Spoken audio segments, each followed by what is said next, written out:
This channel does not promote any violent, harmful, or illegal activities. All content provided by this channel is meant for an educational purpose only. Brought to you by V-Guard, co-powered by Sensodyne O Bhimal, বলো কথা কেশরী। Associate sponsor Ultratech Cement। Vote শেষ হতে পারলো না, vote শেষ হতে না হতেই ট্যাংরায় কিন্তু আক্রান্ত হলো বিজেপির বুথ এজেন্টকে জোর করে বাইকে তুলে নিয়ে গিয়ে মারধরের অভিযোগ উঠল। বিজেপি কর্মী রমেশ সাউয়ের মাথা ফাটলো।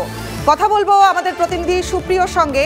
সুপ্রিয়, ঠিক কি ঘটেছে? বিজেপি কর্মীর উপর এই যে হামলার ছবি, কি ঘটেছে? বাইকে তুলে নিয়ে গিয়ে তাকে মারধর করা হয়েছে, বিজেপির যে বুথ এজেন্ট তাকে। ট্যাংরার ঘটনা, ট্যাংরাতে কি ঘটেছে জানবো আমাদের প্রতিনিধির কাছ থেকে, কিন্তু তার আগে জানিয়ে দিই যে বিজেপি কর্মী, তার নাম রমেশ সাউয়ের মাথা ফেটেছে। তৃণমূলের বিরুদ্ধেই কিন্তু উঠেছে হামলার অভিযোগ, এমনকি খুনের হুমকি দেওয়া হয়েছে বলেও অভিযোগ করা হয়েছে। ঠিক কি কি অভিযোগ উঠেছে? সুপ্রিয় গুহ রয়েছেন আমাদের সঙ্গে। সুপ্রিয়,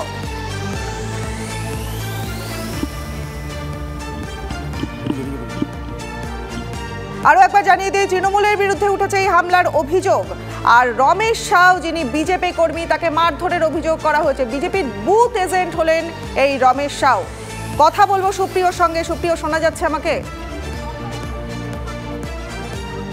হ্যাঁ, শুনতে পাচ্ছি। সুপ্রিয়, ভোট শেষ হতে না হতেই ট্যাংরায় আবার আক্রান্ত হয়েছে বিজেপি, এবং বিজেপি যে বুথ এজেন্ট তাকে মারধর করা হচ্ছে। ঠিক কি ঘটেছে? অভিযোগটা কি?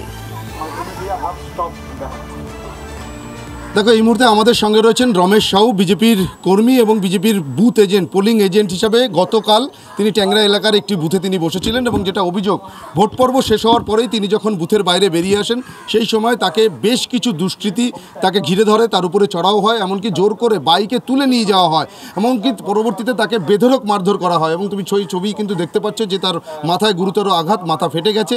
গতকাল রাতেই তিনি হাসপাতালে যান, হাসপাতালে গিয়ে চিকিৎসা করিয়েছেন এবং পরবর্তীতে তিনি বাড়ি ফিরে আসেন। সরাসরি রমেশ সাউ, বিজেপির পোলিং এজেন্ট আক্রান্ত, তার সঙ্গে আমরা কথা বলবো। গতকাল আপনি কোন বুথে বসেছিলেন, কোন রাজনৈতিক দলের হয়ে? আমি বিজেপি হয়ে বসেছিলাম, 283 নম্বর বুথে বসেছিলাম। তো বুথে যখন বুথ হয়ে গেল, সব ভোট শেষ হয়ে গেল, তখন আমি বেরালাম। আমাকে সিআরএফ একটু দূর অব্দি আগিয়ে দিল, বললো কি এবার তুমি চলে যাও। তো আমি আগিয়ে দিল, ওই যারা সিআরএফ ছিল, কেন্দ্র বাহিনীগুলো যে ছিলেন, ওনারা আমাকে একটু আগে দিলেন, বললেন এবার তুমি বেরিয়ে যাও। কিন্তু আমি এখান থেকে ভাবলাম কি গাড়িটা ধরে বেরিয়ে যাবো, অটো ধরে। তো ওরা কী করলো কি, বাইক নিয়ে, ওরা পুরো টার্গেটে ছিল, বাইক নিয়ে 5-6 জন আসলো, আর দৌড়ে অনেক ছেলেগুলো এসেছিলো এখানে। আমাকে ওইখানে মারলো, মেরে ধরে আমাকে বললো এবার একে গাড়িতে তোল। গাড়িতে তুলে আমাকে মাঝখানে বসিয়ে ধরে নিয়ে গেল, আমাকে বলে তোল, একে নিয়ে যাবো, এবার একে নিয়ে গিয়ে ওকে মেরে ফেলবো এবার, চলো। যারা আপনাকে মারধর করলো, জোর করে বাইকে তুলে নিয়ে গেল, তারা কি কোনো রাজনৈতিক দলে? তাদেরকে আপনি চিনতে পেরেছেন? হ্যাঁ, আমি ওদেরকে চিনি। ওর মধ্যে 3-4খানা ছেলেকে আমি চিনি যারা আমাকে নিয়ে গেছিলো। তারা কোনো রাজনৈতিক দলের? হ্যাঁ, সব টিএমসি করে।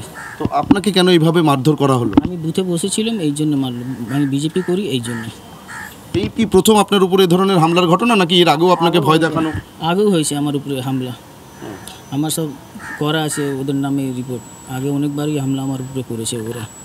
এবার তো আমাকে মার্ডারই করতে নিয়ে যাচ্ছিলো। তো আমাকে নিয়ে যাচ্ছিলো মার্ডার করার জন্য। তাহলে আমি ওই ধাপা মারটো করে ওইখানে আমি কীভাবে ওনাদেরকে ধাক্কা দিয়ে গাড়ি থেকে নামলাম। তো আমি ওইখানে নামলাম, লোকজনকে চিল্লালাম, জনগণ আসলো, জনগণ আমাকে সাপোর্ট করলো, ওদের থেকে জনগণ আমাকে বাঁচালো। তখন আমি একটু বেরোতে পারলাম এখান থেকে। বেরিয়ে তারপরে আমি হাসপাতালে গেলাম। আপনি কি থানায় গিয়ে অভিযোগ করেছেন কোনো এখনও?